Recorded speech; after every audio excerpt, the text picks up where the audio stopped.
Sebelum kita memulai pelajaran kita pada pagi hari ini, marilah kita berdoa. Berdoa dimulai.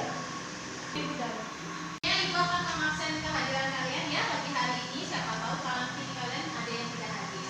Aditya, Hadir. Ahmad Zaki. Hadir.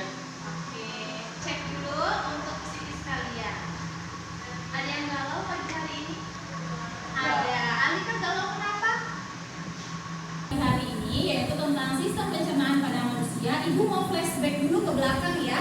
Materi kita sebelumnya yaitu mengenai nutrisi.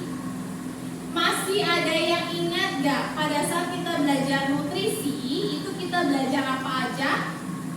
Satu, Karbohidrat. dua, Protein. tiga, Lemak. empat, Mineral. lima, Air. vitamin. Berarti ada 6. Ibu ada satu gambar flashcard gitu ya, difotoin di sana, gitu kalian bisa perhatikan. Ada dua gambar di bagian sebelah kiri dan bagian sebelah kanan. Coba lihat di bagian yang sebelah kiri.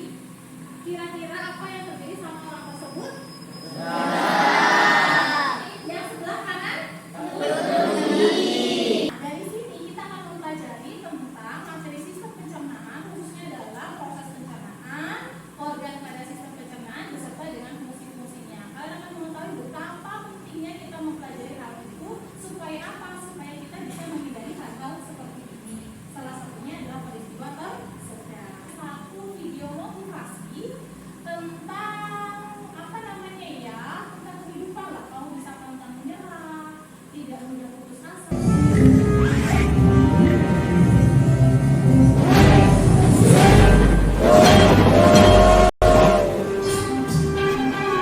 Untuk pembelajaran hari ini mengenai sistem pencernaan, khususnya adalah organ dan fungsinya pada sistem pencernaan serta proses pencernaan makanan.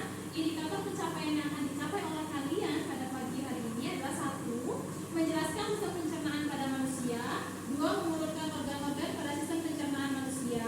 3. Membandingkan proses pencernaan. Pembelajaran untuk pada pagi hari ini, peserta didik mampu menjelaskan penjara pencernaan pada manusia melalui pengamatan flashcard dan literasi dengan benar. Peserta didik mampu menganalisis peran penjara pencernaan pada sistem pencernaan melalui literasi dan diskusi kelompok dengan tepat. Pembelajaran kita pada pagi hari ini. Jadi pembelajaran kita pada pagi hari ini itu akan menggunakan satu model, namanya adalah discovery learning. Discovery learning ada satu model, nanti anak ibu akan mengidentifikasi masalah, lalu nanti anak ibu akan mengerjakan LKPD, lalu anak ibu akan melakukan diskusi dengan kelompok, lalu nanti terakhir akan mempresentasikan hasil kinerja kalian pada saat kalian, dan anak ibu akan ibu minta untuk mengerjakan soal pretest terlebih dahulu. Linknya sudah ibu kasih di grup kelas kita ya, sudah ada kan semua?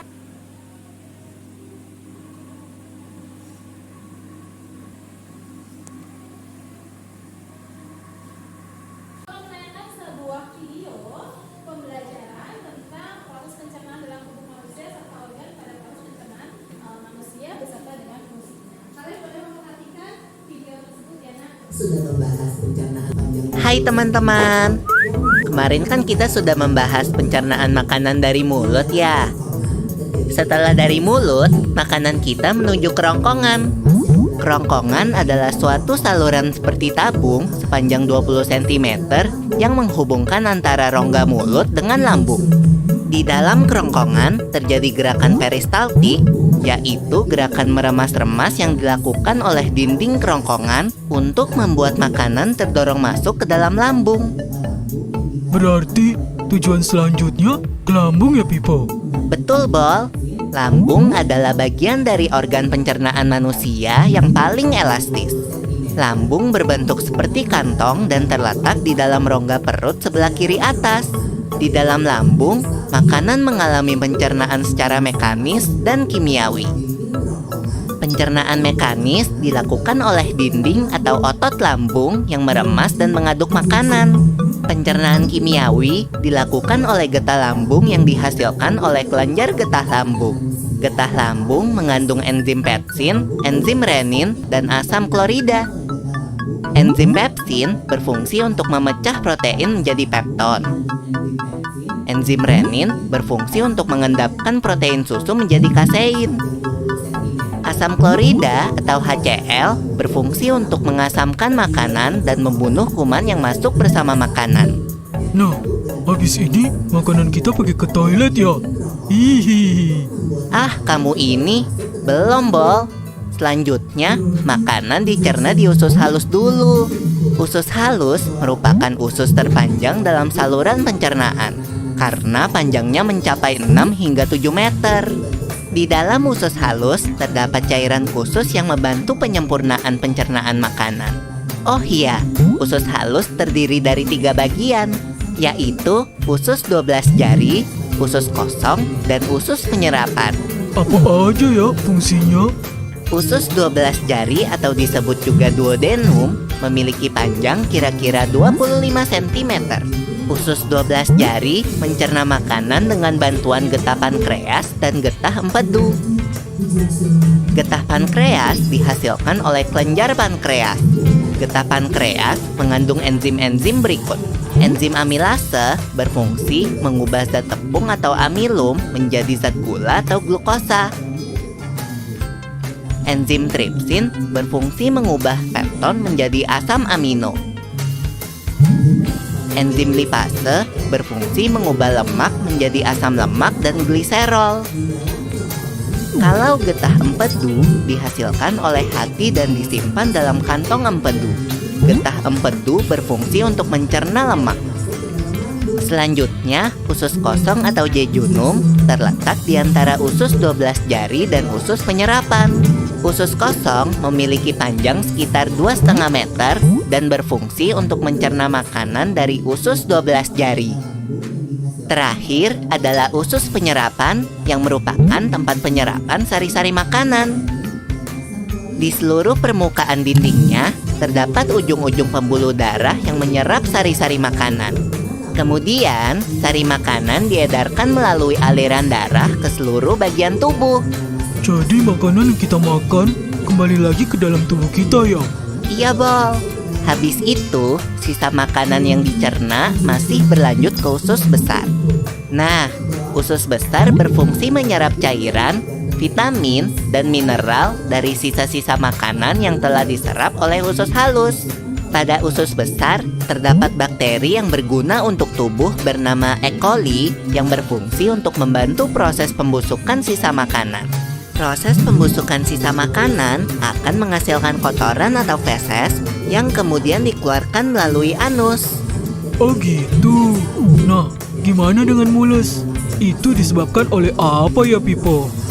Organ terakhir yang bernama rektum adalah ujung muara dari usus besar yang berfungsi sebagai tempat penyimpanan feses sementara. Ketika rektum terisi penuh dengan feses, maka saraf akan mengirimkan respon kotak yang menimbulkan rasa ingin buang air besar.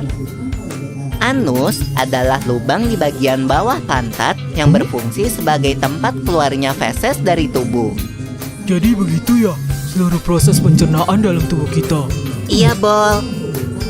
Seenak-enaknya makanan yang aku makan, ujung-ujungnya untuk dibuang lagi. Tapi ingat, kan ada juga sari makanan yang menyebar menjadi energi untuk tubuh kita. Betul juga ya. Oh ya, Pipo. Di video tadi ya, kenapa David ada satu masalah Pak diidentifikasi sama David? Kenapa seseorang itu bisa mengalami muntah? Oh, bagus. Kenapa ya orang bisa muntah? Ada lagi yang lain? Dan kenapa orang bisa tersedak? Iya. Bagikan kelompok ya. Mahia, Aurel, Alika, dan Asika kelompok yang pertama. Lalu Deka, Marsumi, Sabang, dan David kelompok yang kedua. Adit, Dani, Tasya,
aku, apa yang harus saya lakukan?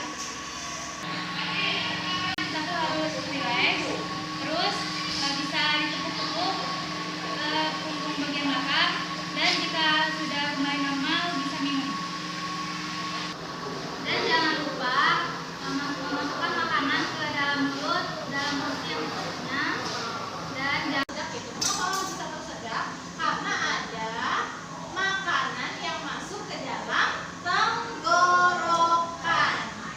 Di tenggorokan sama kerongkongan di sini nih, sebelumnya itu ada satu katup, namanya adalah katup epiglottis, di mana katup ini akan menutup tenggorokan. Jika ada sinyal udara masuk, maka yang dia tutup adalah kerongkongan, sehingga udara akan keluar masuk melalui tenggorokan. Tetapi jika ada sinyal dua-duanya sekaligus, makanan masuk, udaranya masuk, maka katup epiglottis ini akan membuka kedua-duanya, sehingga ada salah satu makanan yang masuk ke dalam tenggorokan, sehingga kita tersedia.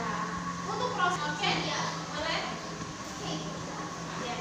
Nanti ya, jadi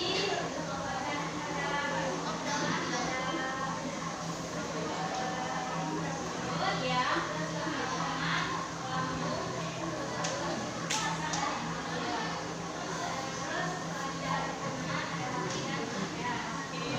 Maksudnya? Ya, oke. Tepuk tangan ya. Ada yang mau menyebutkan kesimpulan untuk enzim yang ada pada lambung? Enzim pada lambung.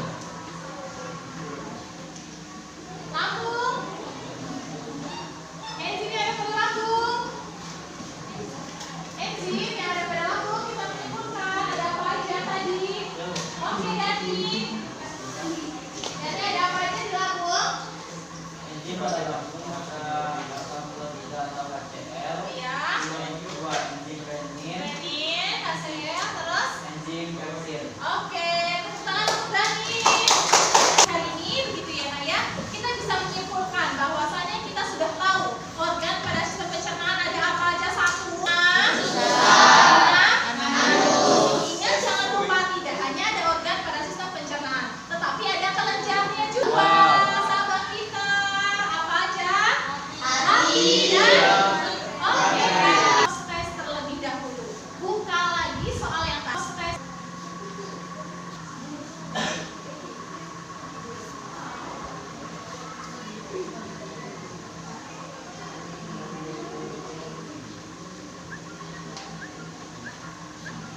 Suka sama pembelajaran hari ini? Suka.